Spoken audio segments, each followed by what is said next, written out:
It is a sad truth that we have failed for many years in this. I believe that the last decade has been different. I promise you the next decade will be different. Securing the border and creating connectivity are part of a package. Neglecting the border and allowing uncontrolled migration is another package. Believe me, on this I'm a personal authority. I know exactly what appeals to people in Japan. So, and there is a emotional, cultural connect with the Northeast. I think it's something which we should take further. Foreign policy, for example, makes sure that your petrol prices are kept lower. It ensures that the Apple phone, which many of you are probably holding in your hand or keeping in your pocket, is made in India. There are, depending on what you do in life, somewhere or the other, some part of what is happening in the world impinges on us, and therefore I was very encouraged to see that awareness when the topic was, how does Northeast India really interact much more closely with Southeast Asia, which is a proximate region, and with Japan. That same awareness seemed to be there, and is something which I very much welcome. Now, in looking at the subject, I actually want you to reflect a little bit on history, because we naturally assume that the situation that we are in, that's like a starting point. We don't think too much. How did we land up in that situation in the first place? Why are the challenges of the day the challenges? And I want you to think back actually about the consequences of the partition. Now you would ask me saying, okay, what's the connection here? We're talking Northeast India and areas east of India. And the answer is that actually the partition of India in many ways broke or undermined a lot of the natural connectivity that the Northeast of India had enjoyed and would have enjoyed otherwise. And as a result of that, actually, if you look at the early years, the first few decades of after our partition, after we got independence, the levels of growth that the Northeast India should have seen, we actually saw that stunted. We saw that stunted because they did not enjoy all the advantages which many other parts of India had, simply because, as I said, these there were political barriers, there were administrative issues, and therefore, in a way, what we are seeing now is something which, quite honestly, should have come much earlier if history had been kinder to us.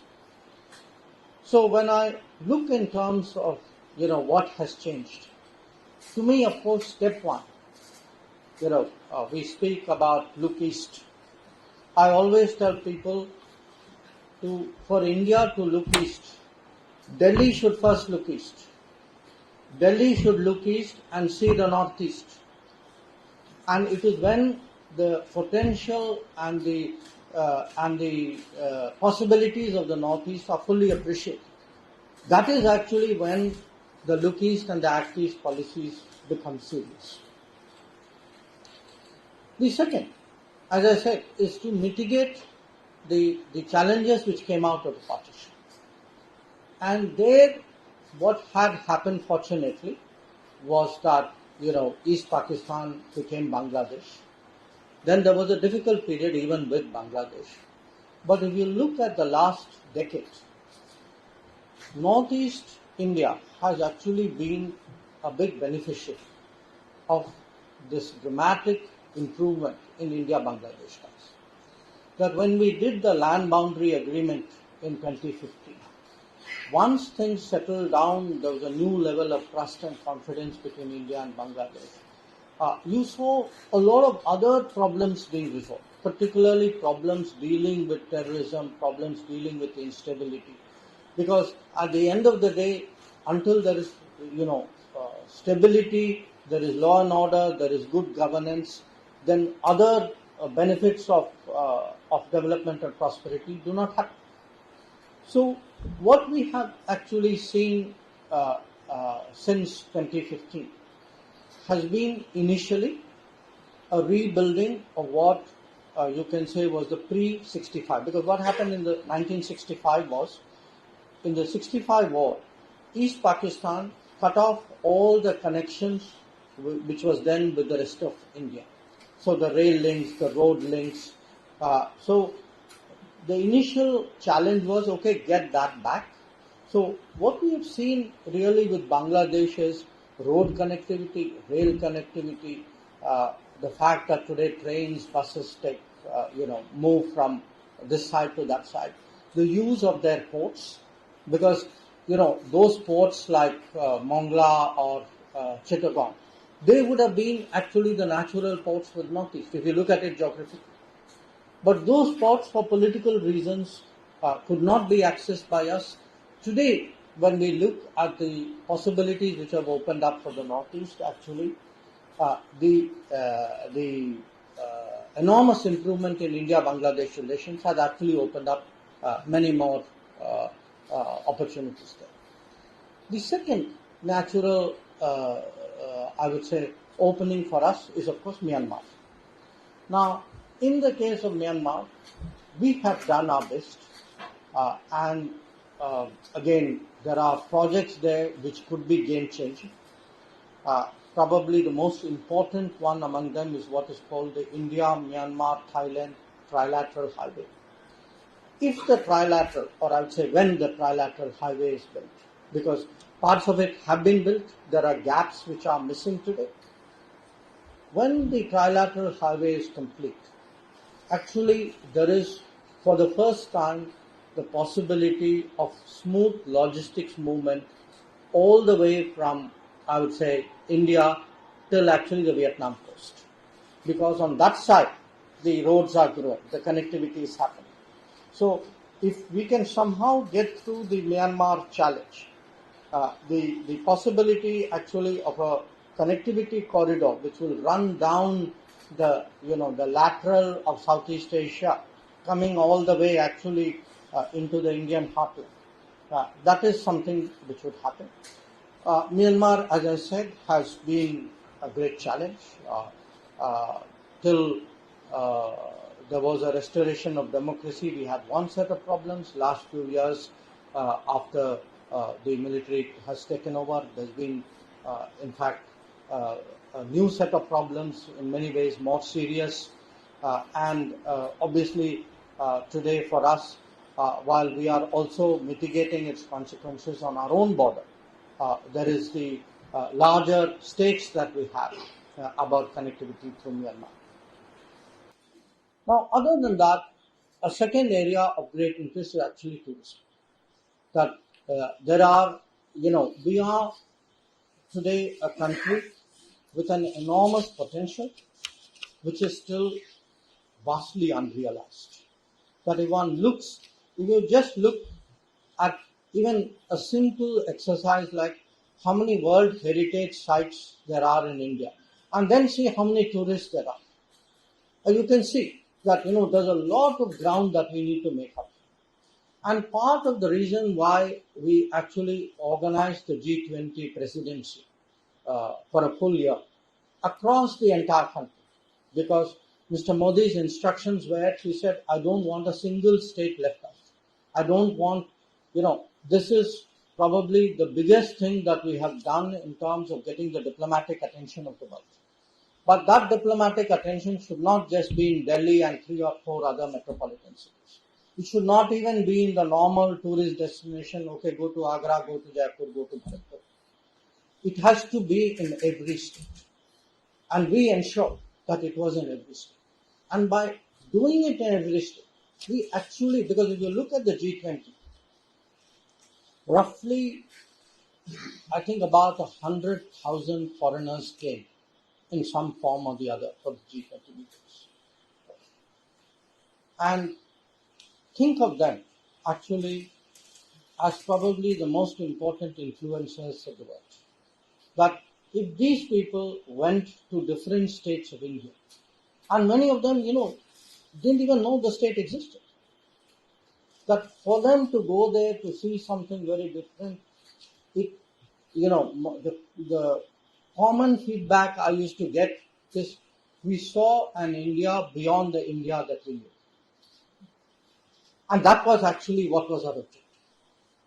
So what we hope very much is in the coming years, all the effort that we put in through the G20, that was almost like the basic foundation.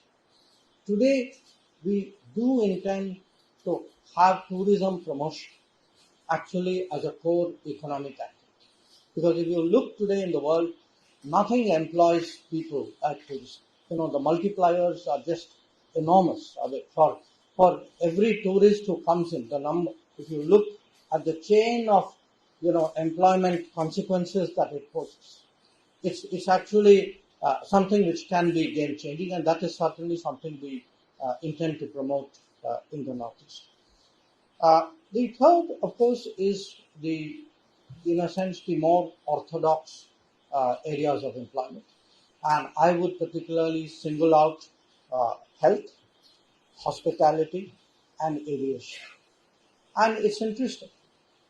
Uh, you know, One, of course, not all countries in the world are doing well economically, but even among those who are, we're a little bit unusual today. We are one of the few countries where the planes are full, the airports are full, the hotels are full. When you have a 7% growth rate in the size of the population and the size of the economy that we have, the effect that it has on sectors, as I said, like hospitality, aviation, tourism, is enormous. And where health is concerned, it's also a reality after COVID. All of us actually have become much more health focused. And on top of it, the government itself, through the Ayushman Bharat initiative, is trying to get everybody to understand that health is not a privilege, health is a right. That we have to create, if you are talking of a Viksit Bharat, the starting point is to make sure everybody has at least basic health access, affordable health access. And if there is affordable health access, just imagine what the consequences for the health industry is going to be. So I put it to you that there are the sunrise industries, there is the tourism potential, there are the more orthodox sectors, health, hospitality, aviation. And as I said, all of these are not just in the country. It is also actually part of being captured by the global workplace. So the picture that I present to you is a Northeast which is actually today getting the political and economic and development attention that it has long lacked. And with that attention and with those resources, with better governance, with greater political stability, and with connectivity to the world, and with the special, interest which countries like Japan or, Southeast Asia would take, we are at the cusp of something really quite different. Now, this was the immediate topic which was given to me. But I can't resist the temptation of widening this. Because just as I spoke to you about the Northeast and the proximate areas and the areas with which there would be a stronger cultural, historical connection, every part of India actually has some variant of it. That if you look at, say, peninsular India, they would also be looking at Southeast Asia, they would be looking at Indian Ocean states. Even, a state like Odisha. Odisha has a Bali Yatra, They have a historical connect actually with parts of Indonesia. You go to Kerala, everybody will talk to you about the Gulf. You know. Go to Gujarat, they will talk to you about East Africa. So the fact is, every part of India, in some way or the other, actually has some external connection. There is some special affinity there. And if we are smart, we need to maximize it. That in every relationship, we need to find, okay, which part of India, which face of India, which talent of India, where is the intuitive connect strong. And if we do that, actually in an integrated, mapped out manner, I can tell you my job in the foreign ministry will become much easier. That everywhere I would find some kind of connect between India and some part of the world around us. Now, how to maximize that bonding, of course, is a very important part of foreign policy. And where, in terms of definitely the Indo-Pacific, the region east of India today, or if you look towards the Gulf, you look towards Indian Ocean, we have to also make history work for us. Because we have history. However, if you start traveling eastwards, even from Delhi, start going eastwards, you can see actually some Indian footprint, which actually goes all the way to the east coast of China, even up to Korea. However, there are, there is a, you can call it a legend or history, but there's certainly a belief in Korea that they have a connection with Ayodhya. If you go to the east coast of China, there are actually Shaivite temples, which there's a town there called Swanzhou, where even today there are Shaivite temples because they were trading communities. In the middle of Vietnam, those of you who may be familiar with those Jaishankar stories of Champa Kingdom, that, we somewhere, maybe the colonial era, maybe our, I don't want to blame you, but education system, somewhere we actually have lost our own sense of history. And it is important today to recover that, to realize it, to appreciate it. Because once we get much more into our authentic history, rather than what we have inherited or shaped by others, I think many of these connects will naturally, there is such a deep connect between Northeast India and Southeast Asia. But it's not something which is necessarily taught to us in our school and college.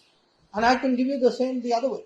If you look towards West of India, if you look at the Gulf, you look at East Africa, these are regions where, for centuries, for millennia, actually, in some form or the other, India and Indians have been active. So, recapturing that sense of history is important.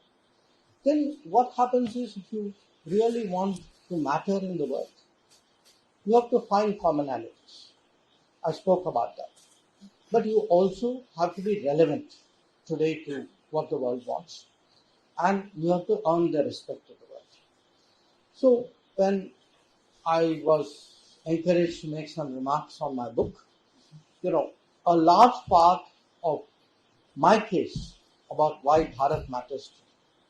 One part is this affinity that we have with the world. That with a very large part of the world, there is some connect, something in our history, something in our culture, something in our tradition that I can find a bonding. If I am aware and I play it up and I, make them aware of it, I think for them Bharat will matter. Secondly, if I am more relevant to the world. Now, I can be relevant in different ways. I can be relevant economically. I was very relevant during COVID because I was for 100 countries a provider of access between, people firing missiles and drones and piracy. 21 of our ships are actually on service out there who are actually protecting international shipping. So that's also a very graphic, and they actually keep freight costs down, because if you can protect shipping, insurance cost is less, shipping cost is less. So how do you get relevant? And of course, most important, how do you actually get the respect of the world? And you get the respect of the world just like you get the respect of people, which is you have to perform better. That any of us, so a student gets respect when in the eyes of the teacher, or in the eyes of the peer group, or the eyes of the college. If the student does well, if the student delivers or exceeds expectations, I think you get respect. So how we do at home is not just a matter for us at home. We are the largest country in the world. We are the fifth largest economy, soon will be the third. How we do at home is watched by everybody abroad. What decisions we make at home is also very keenly followed by the world. So if we are now, in the coming weeks, going to decide our future in whatever way we wish, it's not just a conversation amongst ourselves. It's a conversation or a discussion in which the other 6 billion people are also tuned in. So these are all actually aspects of why Bharat matters. But I do want to share with you, as someone who travels a fair amount, what is actually our global image today. Because when we say why Bharat matters, at the end of the day, countries matter because there is a perception, there is a branding which has been created. From my own travel experiences, thought of 6 or 7 really key points today. When any of you go abroad or you meet someone from abroad, these are actually their perceptions of India.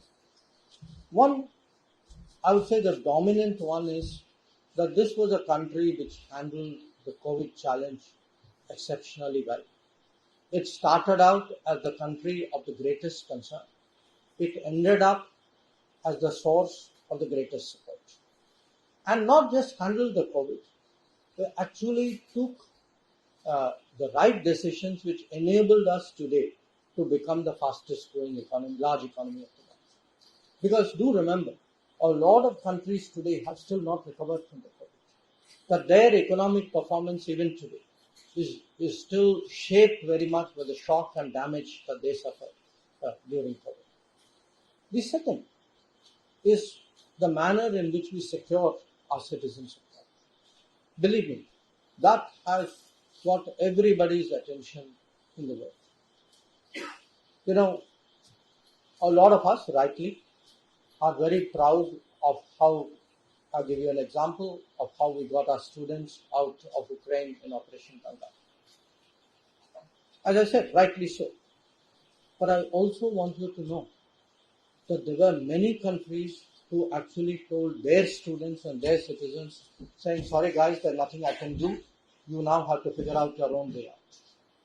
And these were not developing countries. They were even developed countries who actually told their people, you are on your own. So this change which has come about, that any Indian traveling anywhere has that sense that, look, sometimes people talk about, there's something called a passport index.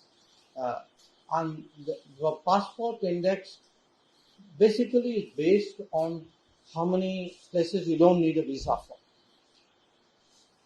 To me, there's something missing in that index. I would have put which passport are you carrying and who will come for you when you're in trouble.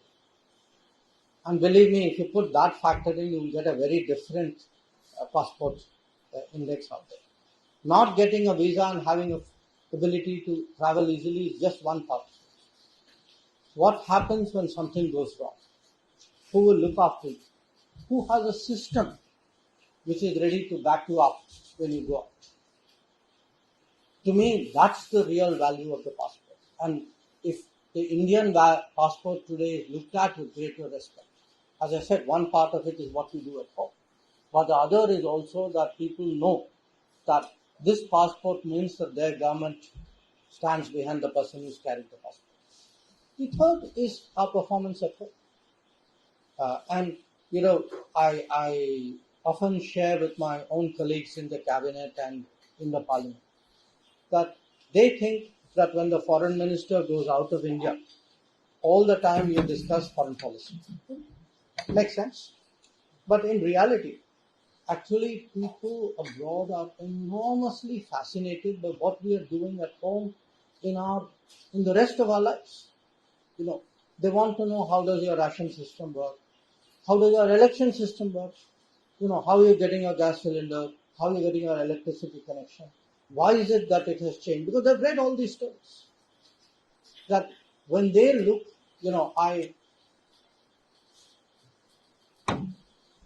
we are speaking about Japan.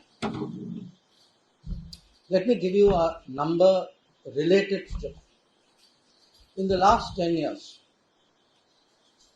we have built 40 million houses and given it to people who are eligible in view of their low income. At 4.8 a family, which is the average number in India, that means about 190 million people have got houses in the last 10 years. That's 1.5 times the population of Japan. Now, when you tell somebody in Japan, guess what? I'm actually housing 1.5 times your size in the last 10 years. They then actually get the scale of what is happening in this country. Then there is, of course, the infrastructure progress. I think we all live in this country. We can see it every day in different ways. But probably much more fascinating to the world is actually those technology feats that we do. Going to Chanda, I would say in the last 10 years, probably the most impactful thing we have done, other than COVID management, was going to the moon. The Chandrayaan 3 mission, has had a huge impact on the perception of Indians abroad. And finally, as I said, a lot of it is about actually a country which has the ability to stand up for itself, for its interests, for its citizens, stand up to pressure, and in a sense, radiate its own persona and its culture.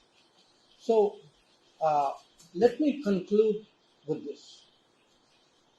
I'm very confident today that given the focus in the government on the Northeast, given the resources that are there, given the larger stable environment which we have produced, and I accept that there are challenges coming out of Myanmar which are exceptional, but I think we can handle those. Given the fact today that we are globalizing and we are creating a pathway by which our talent and skill at home has access to a global workplace. Given the fact that there is enormous interest in the world in investing in India, in knowing in India, traveling in India, I see a lot of possibilities out here. Once again, I'm really very thankful that you have given me an opportunity today of sharing some of my views with you. I think if there's time, you'd like me to respond to something, we can open it up. Can I do it from there?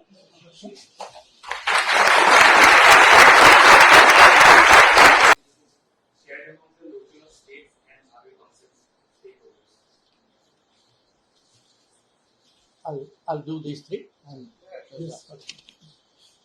the first question about border policing and connectivity.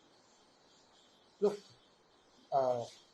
I think every country has a right to ensure that its borders are protected, that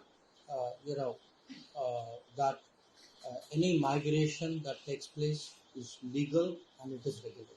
This is the right of a state. This is an obligation of a state. It is a sad truth that we have failed for many years in this. I believe that the last decade has been different. I promise you the next decade will be different. Now, uh, we sometimes, you know, uh, make the error of uh, rationalizing neglect or lack of competence as some kind of virtue. It is not. So I think there's a very clear consciousness today, both in the central government as well as in all the governments of the Northeast, that managing the border, securing the border is very important. Now, securing the border doesn't mean cutting off connectivity. In fact, on the contrary, if there is no connectivity, then people will come through various means. It is only when there's connectivity that you have created a pathway and then you regulate the pathway. So, for me, actually, it's not an either or. Securing the border and creating connectivity are part of a package. Neglecting the border and allowing uncontrolled migration is another package. Each one, as you know, has its, forgive my saying it, a political outlook and a certain history. I believe today that we are in the right outlook and the right history, and therefore and reflected in the right policies. On the soft power issue, yes, look, people, all of us sometimes underestimate how uh, human diplomacy and foreign policy is. That at the end of the day, people connect with each other. There is a chemistry. Uh, you, uh, it's like look, the world is a society, like we are a society. If you get along with somebody, you're more likely to do things for you. It's human. So it applies to nations as well.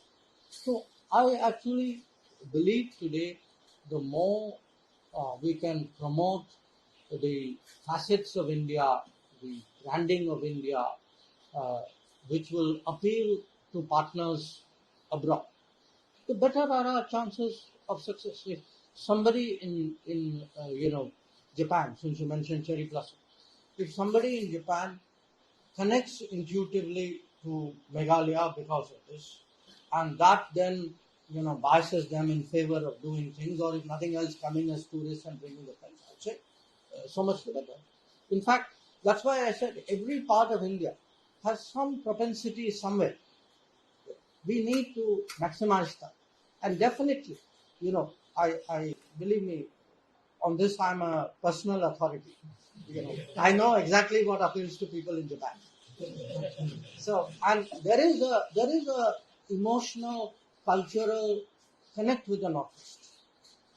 I think it's something which we should take further. On the enterprises and jobs, look, I I have a different view because I think you could pick something like a resource industry and say, well, the benefits of the resources did not come to people of that state. Possible to make that out. But to me, today, the issue is not so much how do the profits come. The profits will come. That's not the issue. The issue is how do you create employment in that state? How do you create opportunity for people of that region or that state to get a fair share of what is uh, a national good? If the industries of India, if the new enterprises of India are all outside the Northeast, you are automatically putting people in Northeast at a disadvantage because you have to go somewhere else. It's not a level playing field for them. So we certainly in the government believe today that there must be a conscious effort today. If something is happening in some other part of India, why doesn't that also happen in the North?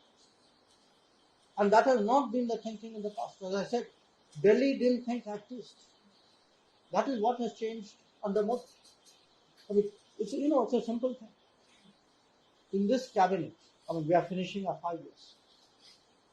There's not a single minister who's not gone to a Northeast. That's how it begins.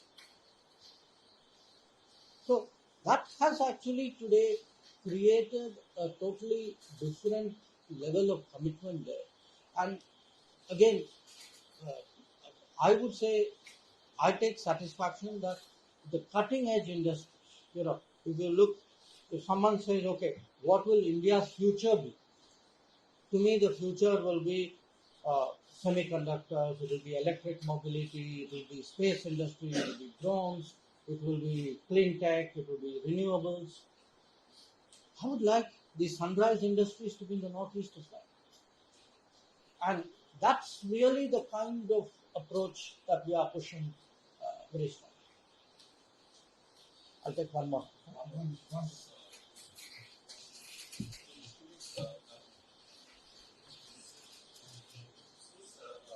Indian Japan have a long-time lifetime relationship vis-a-vis the policy. And in your speech, you also mentioned about India and Bangladesh's partnership in related post-security.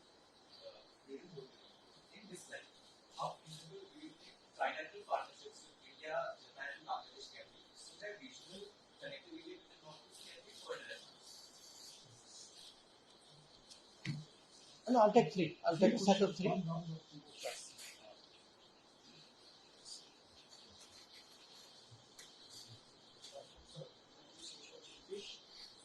the state of Sikkim. My question is something related to the Portuguese culture. The Northeast in the past has had issues with ways of reservation of jobs to the locals.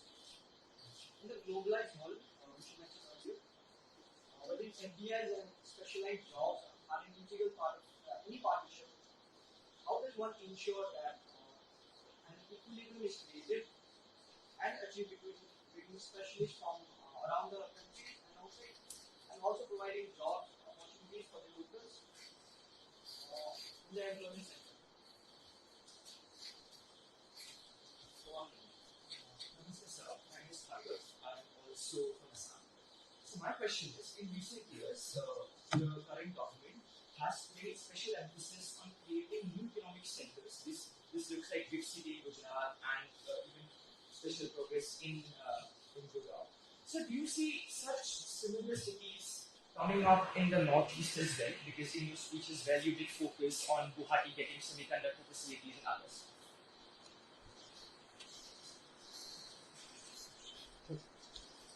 Uh, you know, that's an interesting proposition in India, Japan, Bangladesh, trilateral, because uh, what is actually happening now in the world is, uh, as you all know, the United Nations is not working too well. And the old era when, there were camps and alliance groups, that's also kind of no longer the case.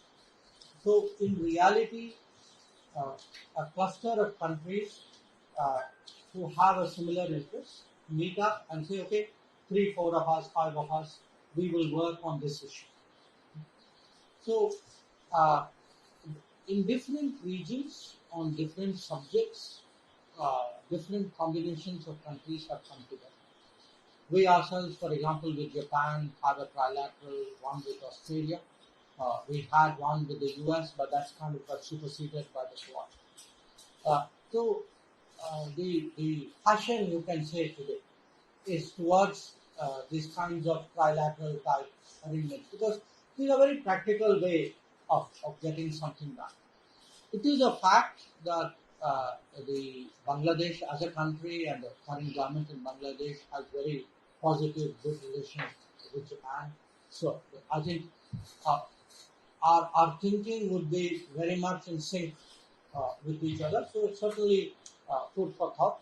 If it ever happens, you are welcome to take the credit. uh, on the question you asked, I mean, what you're really asking me in a way is a kind of a fair access, a fair opportunity of employment. How does one create? I feel there are two parallel processes at work. One is my direct responsibility, but one as a citizen, as a minister, as a politician, also I'm very deeply interested in. The one which is my direct responsibility is really how do I ensure when there is a global demand that our citizens get a fair shot at it. Not just get a fair shot at it, get the the right terms, the protection, the respect, which goes with that. You don't want them to go and work at lesser terms than the people of that. And that's a very big subject today in foreign policy. That we are looking at these mobility agreements with different countries, and the bottom line is allow our citizens to access your markets. Normally they'll put some number, but often the numbers are in real life exceeded because the demand is very great. But ensure that they get the same protection, they get the same benefits and privileges that you would give to your own citizens. And we've in recent times done agreements like this with Japan, with Australia, with Germany, with Italy, Austria, UK, France, and I see this actually growing. The second part of it is within the country. How do you ensure that the youth of the Northeast has a fair shot at national employment opportunities? And there again, I would say one answer to that is actually by investing more deeply in the Northeast ourselves. That the more educational institutions, because that leads to the last question, the more educational institutions which come up there, and the more business investments that there are there, there's then a natural, I'll say ecosystem of capability and creativity which is built up. So my answer to your question, uh, you mentioned some, what is happening in some other states. I, I think it's something which needs to be thought about.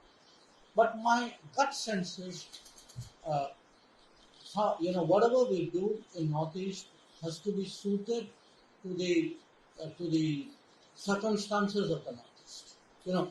It's not like something works in Gujarat. Let us try a replication of that. It may not fit. It may not be the priority. It may not be the same.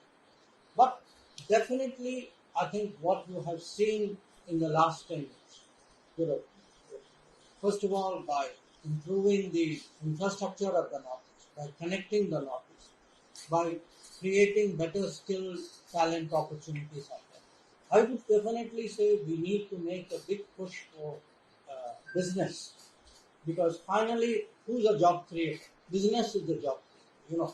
Government is also a creator, but the government is not a primary creator of jobs. It's the business which is the primary creator of jobs. And that is something I would say we would see very much as